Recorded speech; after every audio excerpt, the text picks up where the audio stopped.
Hi, I'm Lillian Morrow, a realtor with John L. Scott Real Estate in Puyallup, Washington, working mainly in the South Puget Sound area. In the last video, we discussed the first 3 steps to buying a home, which are getting a lender and getting pre-approved, finding a real estate agent or broker, and understanding the current market conditions in the area you're buying in. If you haven't watched the first video in this series, you may want to start there so you'll see the process from step 1 and then come back to this video. If you have already seen it, then welcome back for the next few steps.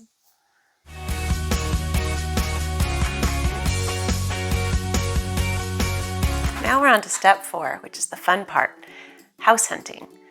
Most home buyers start their home search online. Your agent will most likely recommend a search site for you. It isn't all about Zillow and Redfin. There are other great search tools out there that may be more helpful to you. So give them a try, because ultimately you'll find the one that you like best. Another important step in the home search process is to let your agent know exactly what you're looking for. The more details you can provide them, the better. You want them to know what's important to you regarding the house, such as the details, how many bedrooms, how many bathrooms, the location, how far you want it to be from work. Your agent has access to some additional tools and information, so discuss the homes you like with them and see what their feedback is. They may be able to offer you additional insights on the homes before you decide whether you want to go tour them in person. That might save you some time. Do send homes that you're interested in touring to your agent, and in addition, they'll send some suggestions to you. If it is a seller's market, as we have been experiencing for the last several years, the sooner you tour the homes and know if the home is right for you or not, the better. Things are going quick. You want to make sure that you give honest feedback to your agent when you tour a home, so that they can continue to learn what you like and dislike and can be more precise with their suggestions as you move forward. Now, if you are interested in touring any open houses or any new construction, make sure you let your agent know if you want to visit any. There may be some rules about visiting that they may want to discuss with you first. Now, when you do find the home that you like and want to make an offer on, it's time for step 5, which is making the offer, negotiating, and acceptance of the offer. When you find what you hope will be your next home, discuss the offer price and terms with your agent or broker. Ultimately, it is your choice what you want to offer, but keep in mind that your agent is most likely more knowledgeable about the market and can more easily and thoroughly research what trends are in the area. It may not be all about the price either. Your agent will help you determine the terms you should include in your offer as well.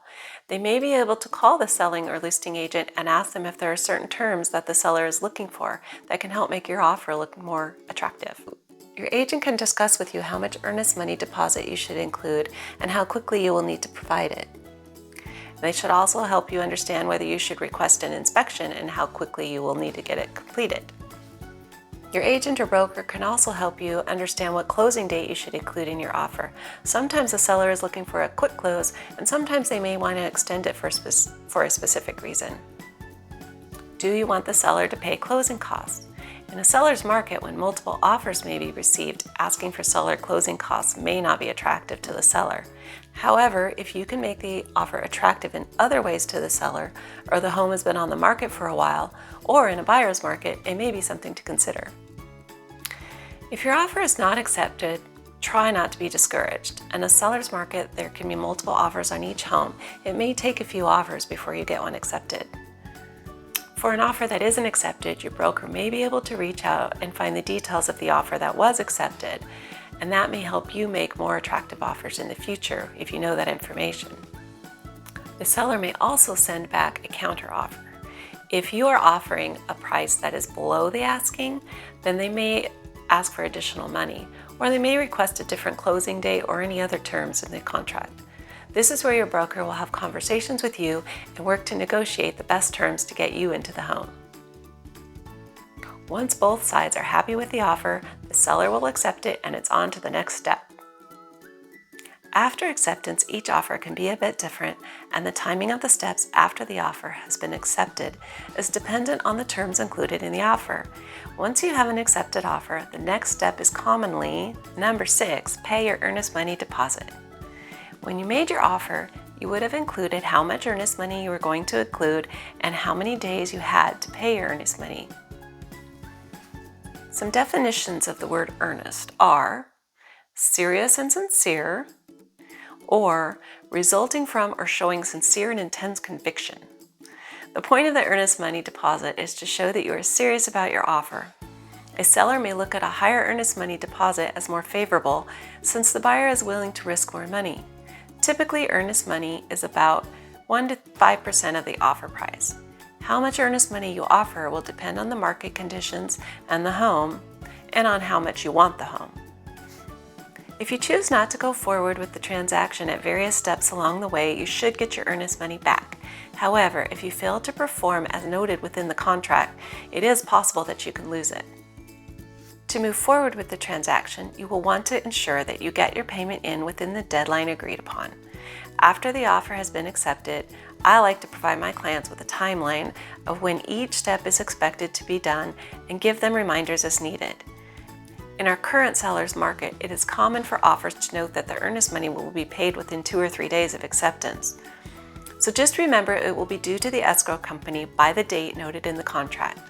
The escrow company should reach out to you to let you know the options for paying it and give you the details for doing so.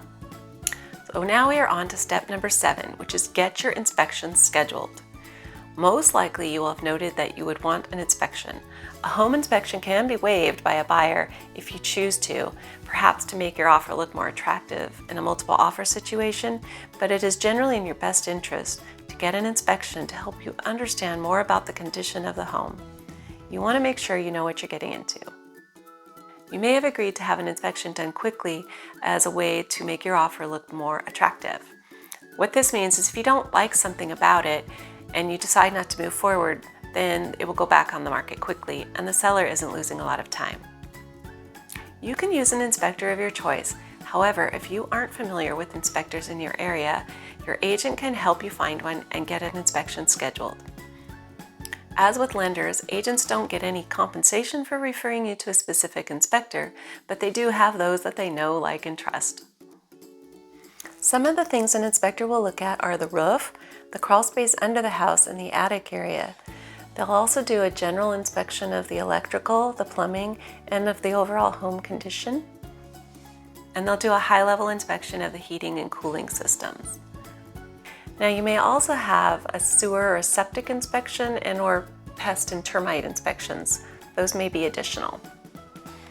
An inspector is not able to do any invasive inspections or damage to the home in any way, so they won't be able to cut holes in the walls or floors or anything like that, so they can just do a high-level general inspection. The cost of inspection is generally paid by the buyer and is usually paid at the time of service, not at closing. So this is money that you will need to have up front.